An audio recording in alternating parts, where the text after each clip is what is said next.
victory. I read the word, it's like loading the clip and then I split the heat. How you ain't never read the script, but still gon' diss.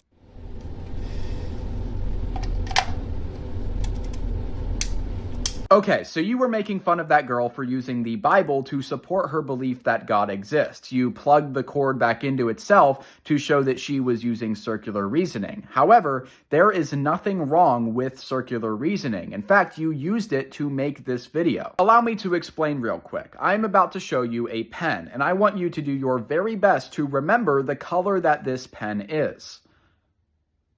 Okay, what color was the pen?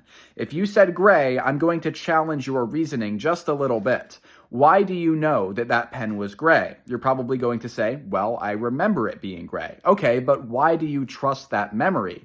You would probably say something along the lines of, throughout my entire life, my memory has been trustworthy. But you're simply remembering that your memory was trustworthy, and therefore, you are using your memory to validate your memory. Another great example of circular reasoning that you are actively using is reason itself. You trust in your own reasoning skills. And if I ask you, why do you trust in your reasoning skills? You're going to try and reason with me as to why you can trust your own reason. That is circular reasoning. It simply doesn't work. I am not here to attack your memory or to attack your reasoning. I'm simply here to show you that what you're doing is a little bit unfair.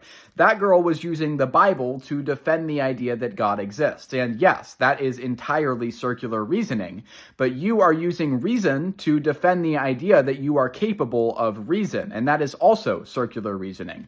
The only difference between you and that girl is the fact that you are basing your reality on a different set of circular reason. You are both equally guilty of fallacy. Now, I personally do not use the Bible to convince atheists that God exists, because then I would have to convince the atheist to first accept my line of circular reasoning, and that is a pretty hard thing to do. However, we can't discredit the fact that God does exist because the Bible says so.